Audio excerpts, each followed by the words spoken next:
Hello everyone. I'm watching the news and it seems a lot of people are facing high inflation cost and high food prices. So today I want to share how to grow food for free. So as you can see, this this leaf here, it contains all the nutrient that the plants need. All the nitrogen fertilizer is here on the plant. As I was saying, all plants need certain elements to grow. The plants need nitrogen, phosphate, potassium, calcium, magnesium, zinc, iron, molybdenum, and many others. So it's very difficult for us to get all these elements together and to do it without cost, but nature can do it now. So as you can see, I've let this field grow wild, and they're all growing very well. So you can see the whole field is grown without cost. It's grown by nature. So nature has put all these elements together for free. Okay, the music you are hearing now is the villagers. They are celebrating the new year. After letting the field grow wild for 1 year, then I chop it down. Then you get this very fine compost material here. See, and all this material, it contains all the nutrients that the crop needs. So this is the compost. There's no need to build compost bin, stack up everything and wheelbarrow it to the site. Just let the plants grow wild like that. Then I take the brush cutter and I just cut.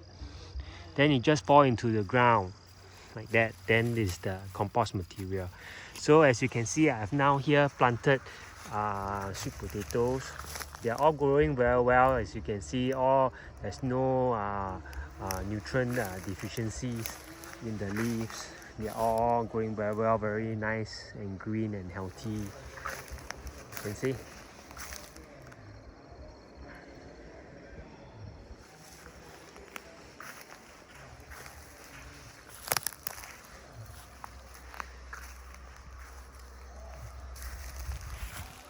You can see it's all very green and very healthy and very nice.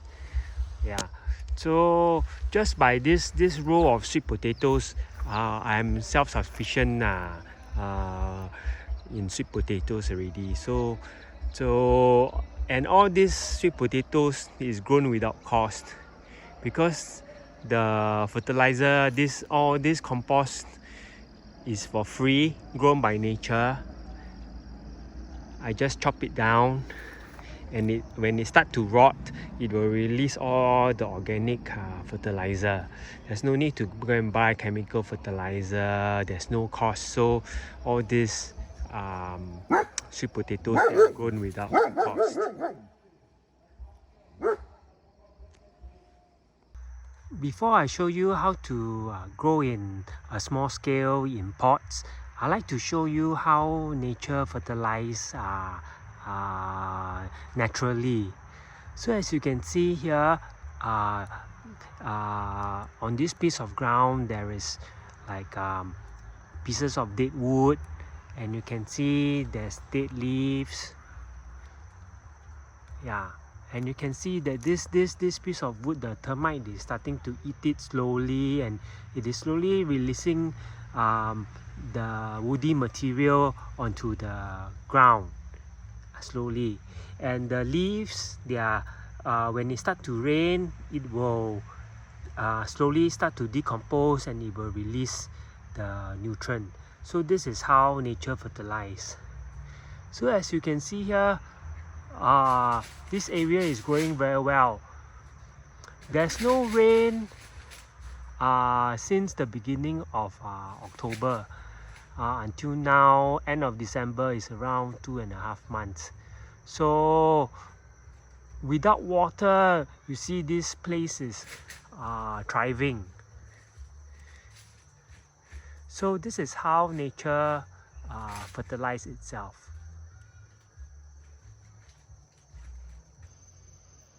So we have seen how nature fertilizes itself naturally, and so now we are going to recreate it in a pot.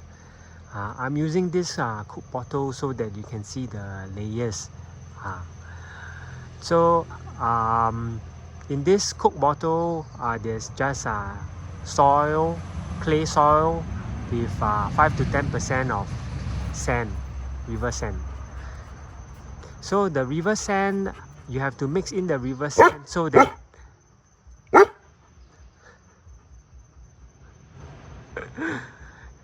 you have to mix in the river sand so that it will open up the clay soil structure, so to allow water to go through and also air to go through.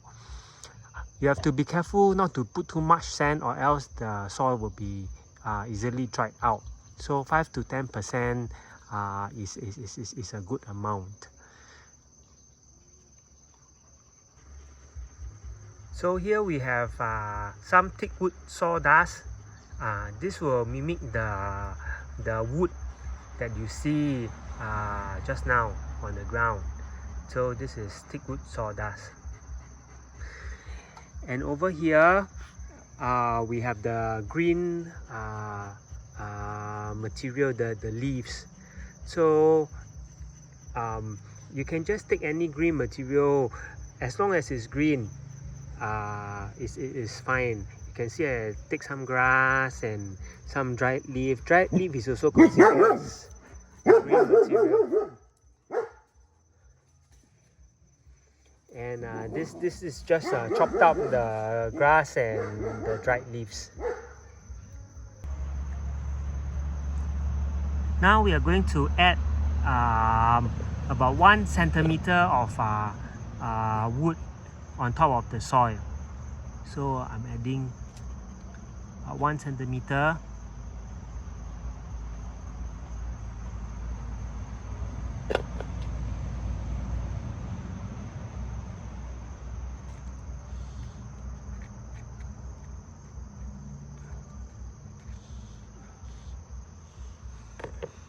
Okay, so that's about 1 centimeter of the sawdust on top.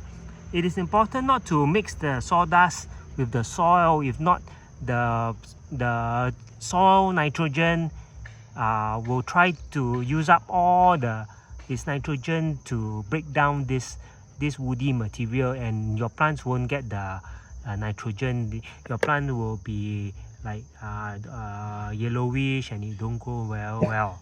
So it's very important not to mix in this soil. As you can see in nature, it doesn't mix in the soil. It just lay on top, and it is broken down by the termites and the mushroom fungi, and it just fall on top of the soil. It doesn't mix. It's not mixed into the soil. It just lay on top. So we are trying to mimic nature. So after that, we just put 1 centimeter of this green material. This green material contains the nitrogen.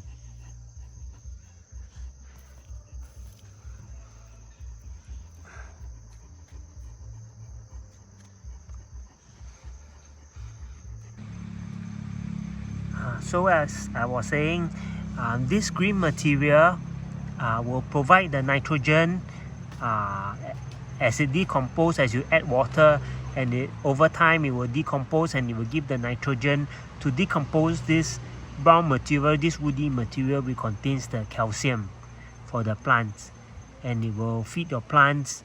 Your plants' roots will be here, and you will start fertilizing the plant as these two materials start to decompose. So over time you will see this green material decomposing very fast, and you will be left with this brown material which decompose much slower. So when that happens, you got to add more green material on top. Okay, if you don't add this green material on top, then it doesn't have the nitrogen to decompose this wood material, and the plant will stop growing, and we say, hey, how come there's no more fertilizer? It's because this green material is not there. There's no more nitrogen already, so you got to top it up. So until this brown material is totally decomposed, finished, then there's no more brown material. Then you add again 1 centimeter of brown material and 1 centimeter of green material again, and the cycle starts over and over again. For nature, it just occurs naturally. As you can see down here, during the season, the leaves just fall on top and the branches just fall on top, and it starts to decompose, and the cycle just flow naturally. But in a pot, you got to artificially mimic nature by doing this. If you have access to the sea and you are able to get some seawater, that will be great. Because seawater, it contains 90 over elements of what the plant needs. It doesn't have nitrogen, phosphate, and iron. That you have to get through the woody material and the green material and the soil. So how to use seawater to fertilize? So for example, this is seawater. You cannot just pour the seawater into the pot. It is too salty already. You have to dilute it. So how to know what is the dilution? So this is just normal water, okay, and we just pretend that this is seawater. So you just add a little bit of the seawater, okay, and you taste it. So once you can taste a little bit of saltiness of salt with your tongue, okay, then you pour it into the bowl, and you dilute it. You put the same equal amount of fresh water into the bowl to dilute it, and this is the dilution.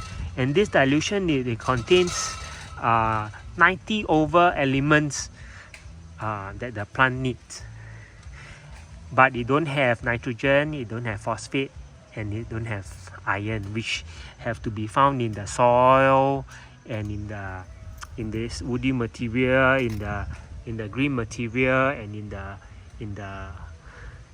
the soil. So nitrogen, phosphate, and iron have to be found in the soil. So once again, I explain it again, how to dilute the seawater. Okay, so you have this bucket of fresh water, okay, and imagine that this is your seawater that you get from the sea. Okay, then you just pour a little bit, then you taste the water. So once you can taste just a little bit of saltiness, okay, just a little bit of saltiness, then you pour it into the bucket, okay, and you pour an equal amount of fresh water, the same amount, okay, into the pan, okay, and this is the dilution of the seawater. And once you water this with your plants is going to be a miracle, man. You see, the plant, it will reach its fullest potential in taste and in vigor and in growth. Yeah, so this is the secret recipe.